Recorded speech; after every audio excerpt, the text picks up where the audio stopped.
જય શ્રી કૃષ્ણ. રાધે રાધે. મારી યુટ્યુબ ચેનલમાં તમારું હાર્દિક સ્વાગત છે.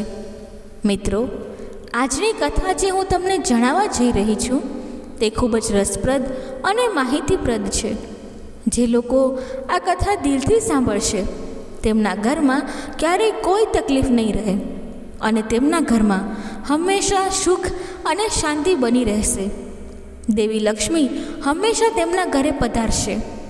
દર્શક મિત્રો, જો તમે અમારી ચેનલ પર નવા હો તો તમને વિનંતી છે કે ચેનલને સબસ્ક્રાઈબ જરૂરથી કરો અને નવા વિડીયો જોવા માટે બેલ આઇકનને પણ દબાવો, જેથી કરીને નવા વિડીયોની નોટિફિકેશન તમારા સુધી પહોંચી શકે.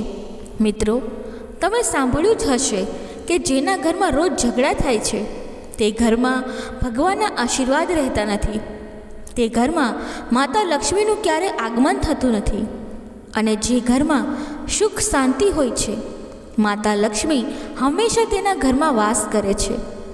દર્શક મિત્રો, આજની આ કથા સાંભળ્યા પછી તમને ખબર પડશે કે આપણે ઘરમાં શા માટે લડવું જોઈએ નહીં, અને જેના ઘરમાં લડાઈ ઝઘડા થાય છે તે વ્યક્તિ તે ઝઘડાને કેવી રીતે રોકી શકે છે.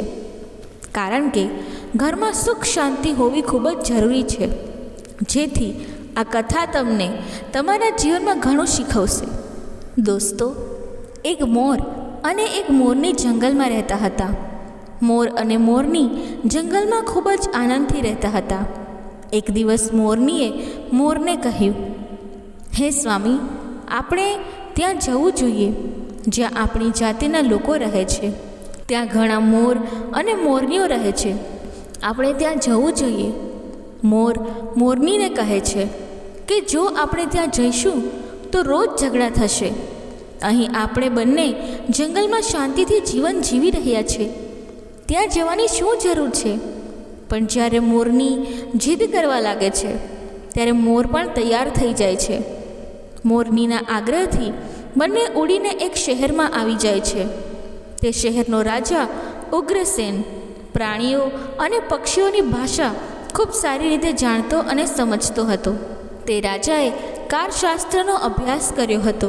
કારશાસ્ત્રનો અભ્યાસ એટલે કે પશુ પક્ષીઓની ભાષા સમજવાનો અભ્યાસ.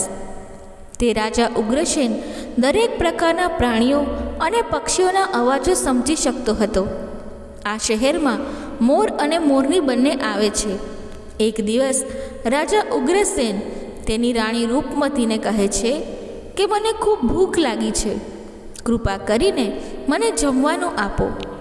રાજા ઉગ્રસેનની રાણી રૂપમતીએ 36 પ્રકારના ભોજન તૈયાર કર્યા.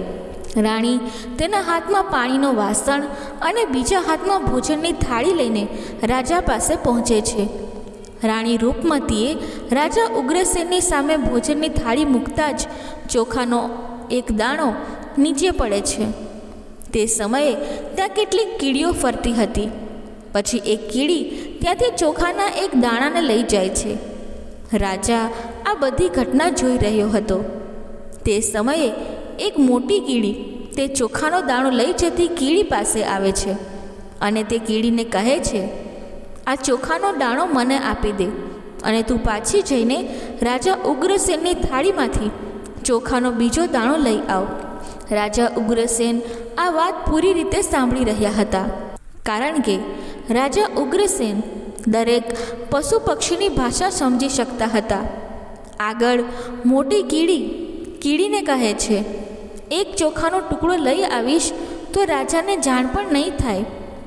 ત્યારે કીડી જાય છે, પરંતુ અડધા રસ્તેથી પાછી આવે છે અને કહે છે, રાજાને જાણ થશે તો મને મારી નાખશે, તેથી હું નહીં જાઉં. રાજા એ બંને તરફ જોઈ રહ્યો હતો એટલે મોટી કીડીને ભ્રમ થાય છે કે રાજા ઉગ્રસેન આપણને સમજી રહ્યો છે. પછી કીડીને કહે છે, જુઓ, રાજા ઉગ્રસેન આપણને સમજે છે એવું લાગે છે, એટલે જ તે આપણને જોઈ રહ્યો છે. રાજા કીડીની વાત સારી રીતે સાંભળે છે, તેથી રાજા જોરથી હસવા લાગે છે કે તરત જ રાજા ઉગ્રસેનની રાણી રૂપમતી રસોડામાંથી બહાર આવે છે. રાણી રાજાને હસતો જોઈને વિચારવા લાગે છે કે કદાચ જમવામાં કોઈ ભૂલ થઈ ગઈ હશે, એટલે રાજા ઉગ્રસેન જોર જોરથી હસે છે. રાણી રાજા ઉગ્રસેન પાસે આવીને કહે છે કે હે પતિ પરમેશ્વર, શું મેં કોઈ ભૂલ કરી છે કે તમે આટલા જોર જોરથી હસો છો? ત્યારે રાજાએ રાણીને કહ્યું કે એવું કંઈ નથી, હું આમ જ હસી રહ્યો છું. ત્યારે રાણી રૂપમતી જીદ કરવા લાગે છે અને કહે છે કે તમે મને કહો કે તમે કેમ હસતા હતા.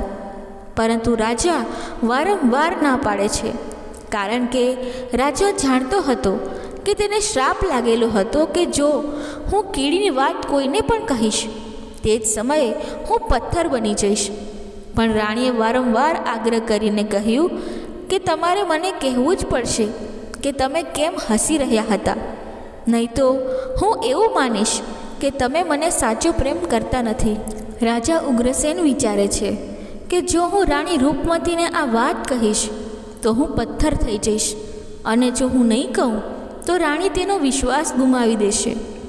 રાણી રૂપમતી ખૂબ જ જિદ્દી છે, એટલે રાજાએ રાણી સમક્ષ નમવું પડે છે. રાજા રાણીને કહે છે, હું તમને આ વાત કહીશ, પણ તમને પાછળથી બહુ પસ્તાવો કરવો પડશે. રાણી રૂપમતી કહે છે કે હમણાં જ તમે કહેતા હતા કે કોઈ વાત નથી, હવે તમે કહો છો કે મારે પસ્તાવો કરવો પડશે. એટલે રાણી વિચારે છે કે કંઈક ગંભીર હોવું જોઈએ, અને રાણી રૂપમતી વધુ આગ્રહ કરવા લાગે છે. પછી રાજા ઉગ્રસેન કહે છે કે સારું, ઠીક છે, જો તમે આટલી જીદ કરો છો તો ચાલો, હું તમને જંગલમાં જઈને આ વાત કહીશ. રાજા અને રાણી રથમાં બેસીને જંગલ તરફ પ્રયાણ કરે છે. જંગલમાં પહોંચતાની સાથે જ રાજા ઉગ્રસેન રાણીને કીડીની વાત કહેવા લાગે છે. જેવી જ રાજાએ રાણીને વાત કહેવા માંડી, તેમ તેમ તે પથ્થર બની રહ્યો હતો. અડધી વાત પૂરી થતાં જ તે અડધા પથ્થરમાં ફેરવાઈ ગયો હતો. ત્યારે રાજા ઉગ્રસેન રાણીને કહે છે, હું ધીમે ધીમે પથ્થર બની રહ્યો છું. જો હું આખી વાત કહીશ તો હું સંપૂર્ણ પથ્થરમાં ફેરવાઈ જઈશ. તમને પાછળથી ખૂબ પસ્તાવો થશે. ત્યારે રાણી રૂપમતી કહે છે, હે મહારાજ, હવે થોડીક જ વાત બાકી છે, મારે સંપૂર્ણ વાત જાણવી છે. એટલે રાજાએ આખી વાત કહી, અને રાણીની જીદને કારણે રાજા પથ્થર બની ગયો. રાજા સંપૂર્ણ રીતે પથ્થર બની જાય છે. ત્યારે રાણી રડવા લાગે છે, અને રાણી પથ્થરને ખસેડવાની કોશિશ કરે છે, પરંતુ તે ભારે પથ્થરને કેવી રીતે ખસેડી શકે, કારણ કે રાજા ખૂબ જ ભારે હતો. પછી રાણી તેનું માથું પછાડે છે અને રડવા લાગે છે. મોર અને મોરની આ બધી ઘટના ખૂબ સારી રીતે જોઈ રહ્યા હતા. રાણીનો વિલાપ જોઈને મોર અને મોરનીને દયા આવે છે, અને મોર મોરનીને કહે છે કે જુઓ, આવું થાય છે જીદને કારણે. આ જીદને કારણે આપણે જંગલમાંથી અહીં આવ્યા. આપણે ત્યાં જંગલમાં બહુ ખુશ હતા. આ રાણી રૂપમતી ખૂબ જ દુઃખી છે. આપણે તેની મદદ કરવી જોઈએ. તે ખૂબ જ શોક કરી રહી છે. આપણે તેને વધુ મદદ કરી શકતા નથી, પરંતુ ઓછામાં ઓછું આપણે તેને ધીરજ આપી શકીએ છીએ. આ વિચારીને મોર અને મોરની તે રાણી પાસે જાય છે, અને રાણી પાસે જઈને તેમને કહે છે, હે મહારાણી, જે થયું તે ખોટું થયું, પણ કૃપા કરીને ધીરજ રાખો. તમારી જાતને કાબૂમાં રાખો. આખું રાજ્ય તમારી પાછળ છે. રાજા ઉગ્રસેન તો પથ્થરના થઈ ગયા છે. હવે તમારા રાજ્યનો કારોબાર તમારે જ સંભાળવો પડશે. મોરના શબ્દ સાંભળીને રાણી રૂપમતી મોરને કહે છે કે ભાઈ, હું મારી જાતને કેવી રીતે સંભાળું, કારણ કે હવે મારી દુનિયા નાશ પામી છે, કારણ કે મારા પતિ પથ્થરના થઈ ગયા છે. હવે મારે શું કરવું જોઈએ? રાણીના આ શબ્દો સાંભળીને મોરનીએ પૂછ્યું કે રાજા આટલા સારા હતા તો પથ્થર કેવી રીતે બની ગયા? રાણી એ જ વાત કહેવા લાગે છે કે જે રાજાએ રાણીને કીડી વિશે કહ્યું હતું. રાણી એ જ વાત મોર અને મોરનીને કહેવા લાગે છે. ત્યારે રાણી પણ ધીમે ધીમે પથ્થર બની જાય છે. જ્યારે બંને પથ્થરના બની જાય છે તો બીજી તરફ મોર ચિંતા કરવા લાગે છે કે આફત આપણા પર પણ આવી શકે છે. કીડીની આ વાતને કારણે રાણી પણ પથ્થર જેવી થઈ ગઈ છે. ત્યારે મોર મોરનીને કહે છે કે સ્ત્રીઓના મોઢામાં કોઈ વાત રહેતી નથી. જો તું આ કીડીની વાત કોઈને કહીશ તે ક્ષણમાં તું પણ પથ્થર બની જઈશ. ત્યારે મોરની કહે છે કે આપણે અહીંથી ક્યાંક દૂર ચાલ્યા જઈશું. ત્યારે મોર કહે છે કે મૂર્ખ, દૂર જવાનો શું ફાયદો? આ સંકટ આપણને પૃથ્વીના કોઈ પણ ખૂણામાં છોડશે નહીં. આ સંકટ હંમેશા આપણા પર મંડરાશે. જાણે અજાણે જો આપણા મોઢામાંથી તે વાત નીકળી જાય તો આપણે પણ પથ્થર બની જઈશું. મોર અને મોરની આના કારણે બહુ દુઃખી થઈ જાય છે. આ દુઃખ તેમને દિવસ રાત ખાય છે. આ બધું વિચારીને તેઓ ન તો ભોજન કરે છે અને ન તો શાંતિથી જીવી શકે છે. સૂતી વખતે પણ તેમને આ દુઃખ સતાવે છે. આ જ ટેન્શન રહે છે કે મોઢામાંથી આ વાત ન નીકળવી જોઈએ. ભૂલથી પણ આ વાત આપણા મોઢામાંથી નીકળી જાય તો પતિ પત્ની બંને પથ્થરમાં ફેરવાઈ જશે. આ વિચારીને મોર મનમાં વિચારવા લાગ્યો કે જો હું બધી કીડીઓને ખતમ કરી દઈશ તો આ બધું ખતમ થઈ જશે, કારણ કે આ પ્રણાલી કીડીઓની છે. મોર મોરનીને કહે છે, જો આપણે બ્રહ્માંડમાંથી બધી કીડીઓને ખતમ કરી દઈએ તો કીડીઓનું સંકટ ખતમ થઈ જશે.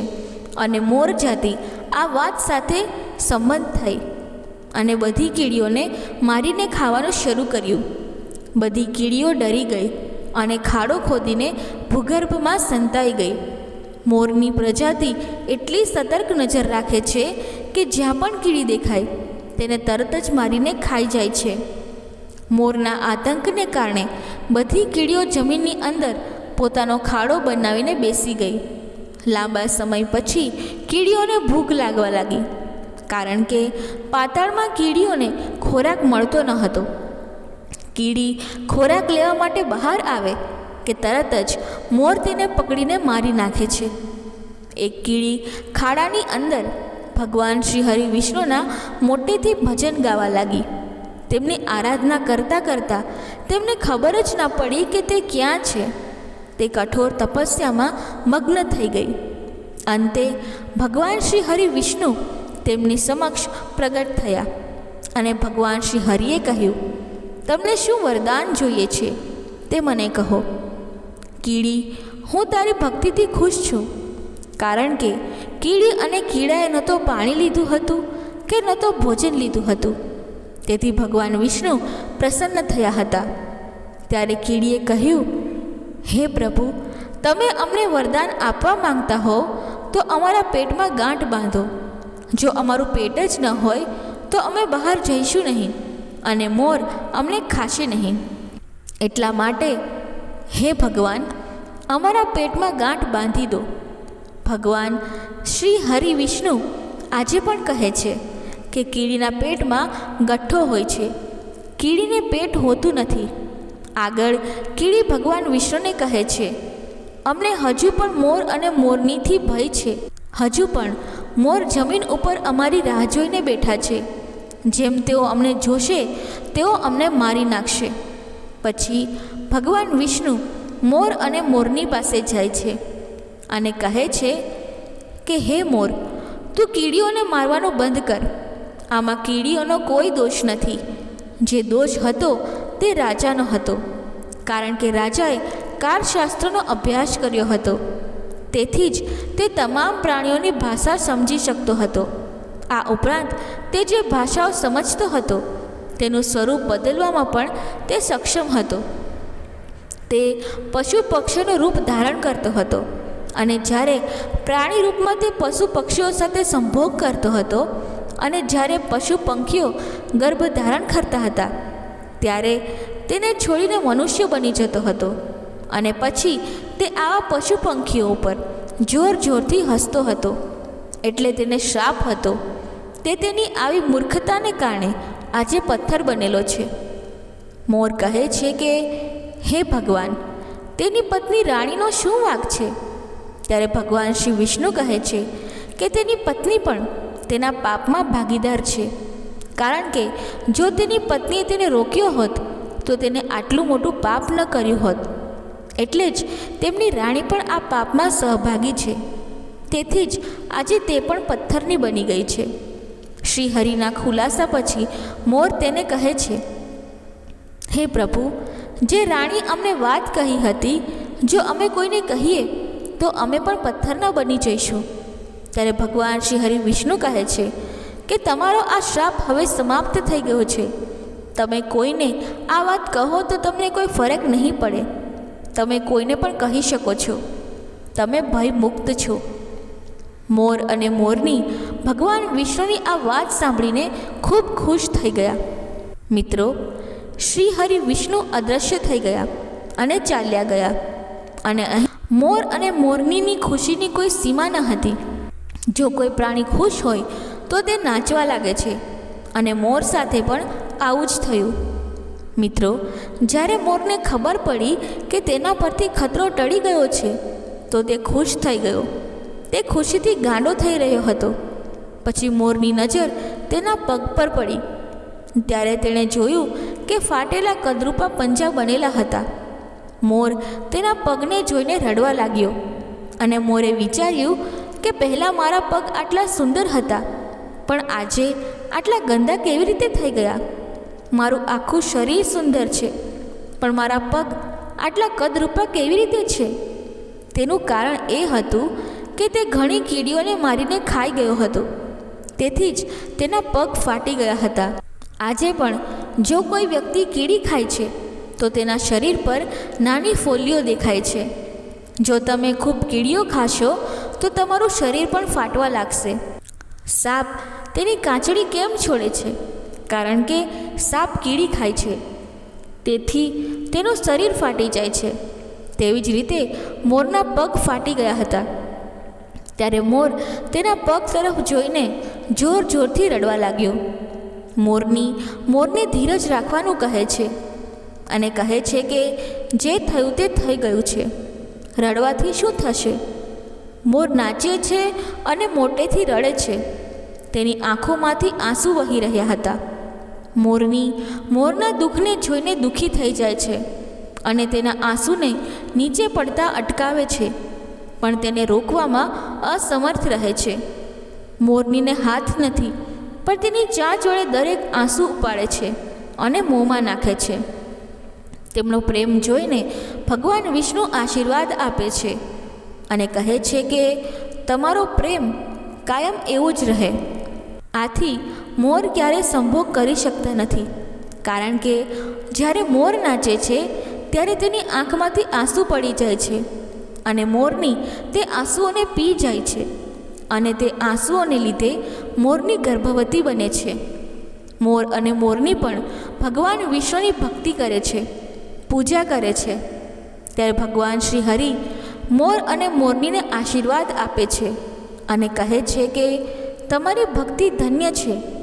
એક સમય એવો આવશે જ્યારે તારું પીછું મુગટ તરીકે પહેરવામાં આવશે.